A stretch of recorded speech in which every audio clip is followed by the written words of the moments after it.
नमस्कार दोस्तों, मैं हूं अरुण कुमार और स्वागत करता हूं आप सभी का पढ़ाई लिखाई के बेहतरीन से platform the Arun YouTube channel में।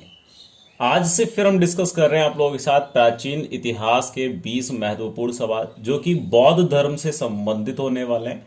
और इनमें पहला क्वेश्चन आपकी स्क्रीन पर है कि किसके द्वारा तृतीय बौद्ध संगति को संरक्षण दिया गया था। बेटा ऑप्शन आपके सामने अशोक, महाकश्यप, उपाली और कनिष्क लिखे हुए हैं। इस क्वेश्चन का करेक्ट आंसर हो जाएगा अशोक, बिल्कुल सही जवाब हो जाएगा। आगे आ जाओ, क्वेश्चन नंबर 2 देख लेते हैं। कहता है बौद्ध ग्रंथ पटिको, ये पटिको नहीं बेटा पिटको लिखा होगा।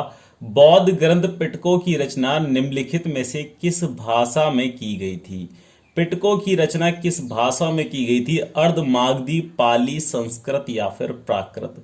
क्या इसका करेक्ट आंसर हो जाएगा बच्चे? याद रखना ऑप्शन नंबर बी, पाली इसका बिल्कुल सही जवाब हो जाएगा। पाली भाषा में बौद्ध ग्रंथ पिटक की रचना की गई थी। त्रिपिटक बौद्ध धर्म में है। विनय पिटक, सुत्त पिटक और धम्म पिटक, इन तीनों पिटक के नाम हैं।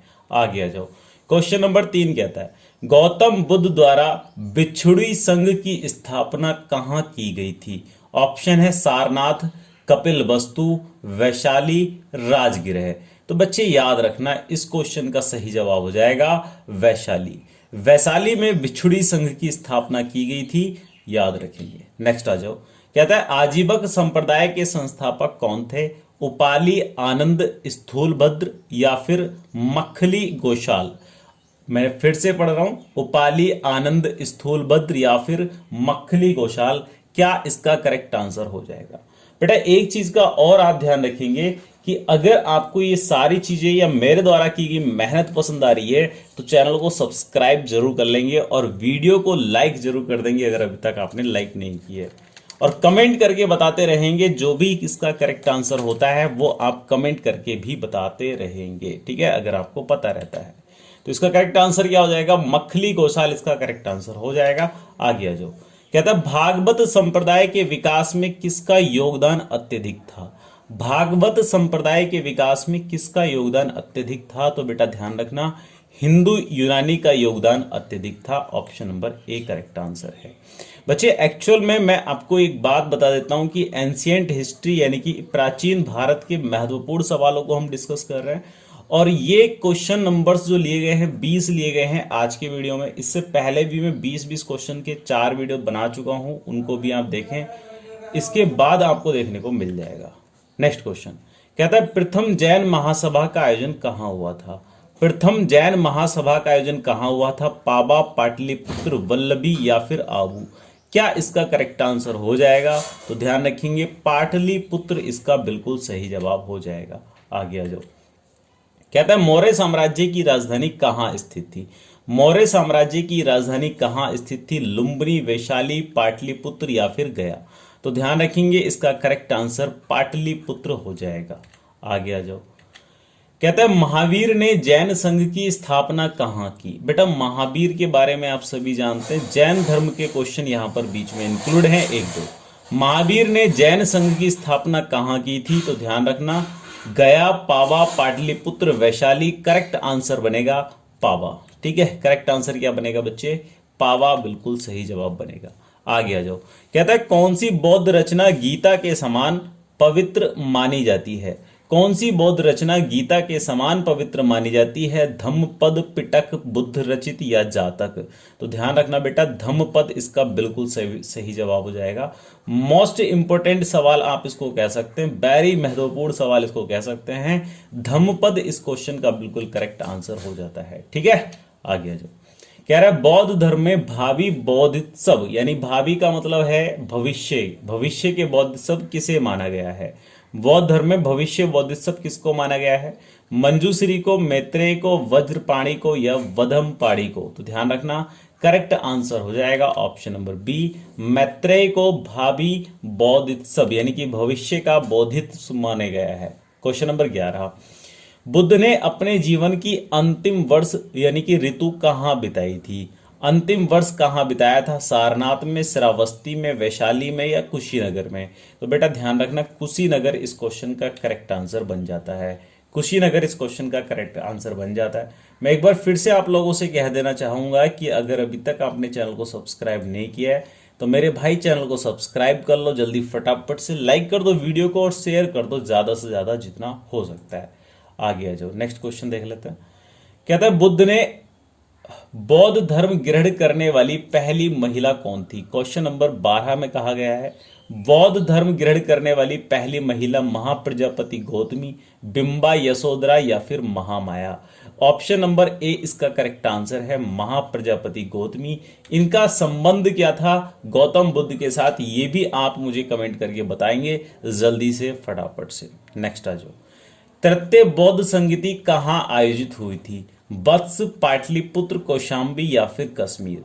क्या इसका करेक्ट आंसर होगा पाटलिपुत्र? इसका बिल्कुल सही जवाब हो जाएगा। ठीक है बच्चे, पाटलिपुत्र इसका बिल्कुल सही जवाब हो जाएगा। अशोक के शासन काल में बौद्ध संगति किस नगर में आयोजित हुई थी? बेटा अशोक के शासन काल में किस नगर में आयोजित हुई थी? तो पाटलिपुत्र में ही हुई थी। ये बिल्कुल रिलेवेंट क्वेश्चन है पिछले वाले से। मतलब पाटलिपुत्र में जो आयोजित हुई है वो किसने कराई है? तो ध्यान रखना अशोक ने कराई है। कौन से नंबर की है? तो ये भी ध्यान रखना तीसरे नंबर की है, तृतीय नंबर की है। Got it? आगे आ जाओ।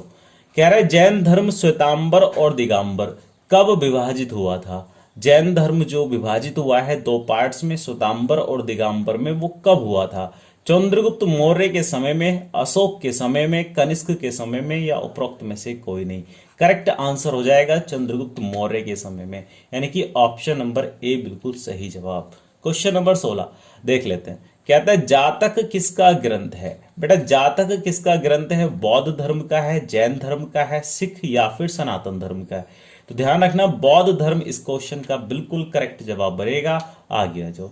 सिद्धार्थ ब्रैकेट में लिखा है बुद्ध, इससे तात्पर्य यह है बेटा कि बुद्ध का पहला नाम या प्राचीन नाम या फिर बचपन का नाम सिद्धार्थ हुआ करता था। को निर्वाण प्राप्ति कहाँ हुई थी? मतलब बुद्ध को निर्वाण की प्राप्ति कहाँ हुई थी? और पिछले वीडियो में मैंने आपसे एक क्वेश्चन पूछा था कि बुद्ध को ज्ञान प्राप्ति कहाँ हुई थी। ये दोनों बहुत इंपॉर्टेंट क्वेश्चन हैं, आप आंसर करके बताएंगे पिछले वाले सवाल का कि ज्ञान प्राप्ति कहाँ हुई थी, और मैं बता दे रहा हूं कि निर्वाण प्राप्ति कहाँ हुई थी। तो बेटा ध्यान रखना कुशीनगर। और इसी से रिलेवेंट एक क्वेश्चन और आया था कि अंतिम वर्ष कहाँ व्यतीत किए थे गौतम बुद्ध ने? तो वो कुशीनगर में ही किए थे, मतलब वहीं पर निर्वाण प्राप्ति हुई थी, अपना शरीर इन्होंने त्याग दिया था। क्वेश्चन नंबर 18 कह रहा है कौन सी बात जैन और बौद्धों में समान नहीं है? कौन सी ऐसी बात है जो बौद्ध और जैन धर्म में समान नहीं है?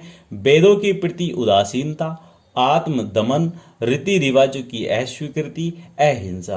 बेटा ये वेदों को नहीं मानते, ना तो बौद्ध मानते ना जैन मानते, ये रीति रिवाजों को भी नहीं मानते हैं और ये अहिंसा पर विश्वास करते हैं।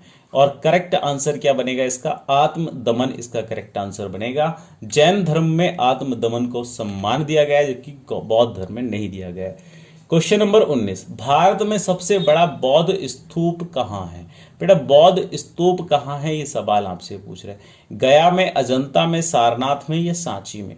ध्यान रखना सांची इसका बिल्कुल सही जवाब बनता है। क्या सांची इसका बिल्कुल सही जवाब बनता है? सांची में क्या है बेटा? बौद्ध स्तूप सबसे बड़ा है। आगे आ जाओ। कहता है बुद्ध ने सर्वाधिक उपदेश कहाँ दिए थे? सर्वाधिक उपदेश कहाँ दिए थे? उज्जैन, श्रावस्ती, पावा या गांधार? करेक्ट आंसर हो जाएगा श्रावस्ती इसका करेक्ट आंसर हो जाएगा ऑप्शन नंबर बी। श्रावस्ती इसका बिल्कुल सही जवाब हो जाएगा, यानी कि सबसे ज्यादा उपदेश इन्होंने दिए थे। आगे आ जाओ।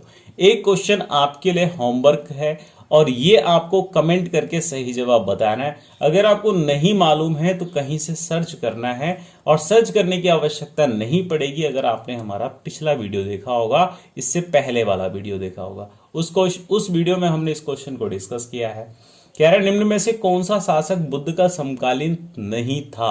ऑप्शन ए है उदयन, बी है बिंबिसार, सी है अजातशत्रु और डी है महापद्मानंद। क्या इसका सही जवाब है? कमेंट बॉक्स में जरूर बताना है। और इससे पिछले वाले वीडियो में हमने पूछा था भीमबेटका गुफा कहां पर स्थित है? तो बेटा ध्यान रखना मध्य प्रदेश में है और सही जवाब दिया था कुछ लोगों ने बिल्कुल करेक्ट जवाब दिया था। मध्य प्रदेश में है भीमबेटका। मध्य प्रदेश के भोपाल से 40 किलोमीटर की दूरी पर है दक्षिण दिशा में भीमबेटका गुफा। ठीक है बच्चे, चलिए मिलते हैं आपसे नेक्स्ट वीडियो में। तब तक के लिए लेूंगा मैं आप लोगों से विदा। Thank you so much. Like share and subscribe. इस वीडियो को ज्यादा से ज्यादा शेयर करें आप लोग और लाइक भी करें। चैनल पर पहली बार जुड़े हैं तो भैया सब्सक्राइब भी कर लें। Take care, bye bye, all the best.